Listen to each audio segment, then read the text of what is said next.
2, 3 నెలల క్రితం అనుకుంటా కేటీఆర్ ఏసీబీ అధికారుల ముందు హాజరయ్యిండు. అప్పుడైతే పత్రికలు, టీవీ ఛానళ్ళు చాలా గగ్గోలు పెట్టినాయి. కేటీఆర్‌ను తొందరలోనే అరెస్ట్ చేస్తారని చెప్పి. కానీ అలాంటిదేమీ జరగలేదు. మళ్ళీ ఇన్నాళ్లకు ఈరోజు మళ్ళీ ఏసీబీ అది కేటీఆర్ మీద కేసు, ఈ ఫార్ములా రేస్ కేసు ఈరోజు మళ్ళీ కదలిక వచ్చింది దానిలో. అసలు కేసు ఏందంటే 2023లో అప్పటి రాష్ట్ర ప్రభుత్వము, బీఆర్ఎస్ రాష్ట్ర ప్రభుత్వము అప్పుడు దాన్ని ఈ కార్ రేసును, ఫార్ములా ఈ కార్ రేసును చాలా అట్టహాసంగా నిర్వహించింది. దాంట్లో దాదాపుగా 55 కోట్ల రూపాయలు విదేశీ కంపెనీకి ఆర్బీఐ అనుమతి లేకుండా నిధులను ట్రాన్స్ఫర్ చేసిరనేది కేసు.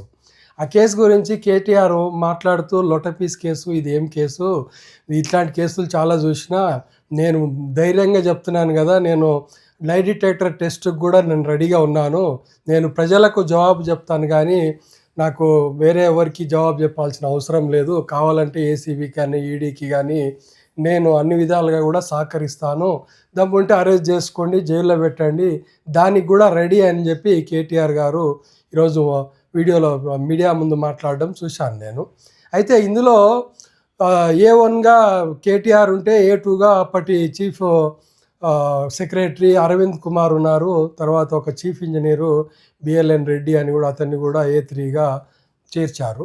అయితే ఇప్పుడు ఈ కేసులో కొంచెం కదలిక వచ్చింది. అసలుకి కేటీఆర్కు ఉన్న రాబ్యాక్ ఏంటంటే అతనికి సుప్రీంకోర్టులో కేసు స్క్వాష్ చేస్తే కొట్టేయలేదు, అంటే అతనికి వ్యతిరేకంగా తీర్పు వచ్చింది.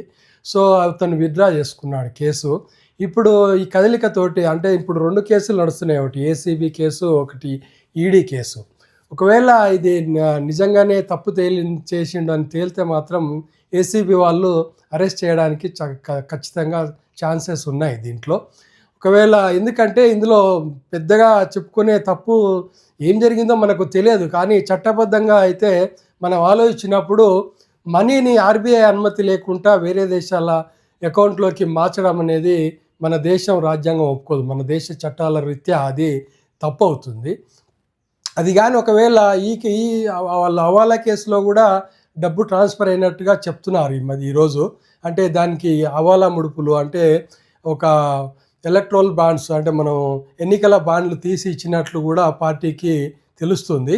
ఒకవేళ ఇలాంటిది కూడా ఏమన్నా సాక్ష్యాధారాలతో కానీ వాళ్ళు సేకరించగలిగితే ఏసీబీ వాళ్ళు ఖచ్చితంగా కేటీఆర్ను అరెస్ట్ చేసేటువంటి అవకాశం అయితే లేకపోలేదు. కేటీఆర్ ఎంత లొటపీస్ కేసు అని కొట్టేసినా అది అంత ఈజీ మాత్రం కాదని నాకు అనిపిస్తుంది. నా వీడియోలు చూస్తున్నందుకు ధన్యవాదాలు.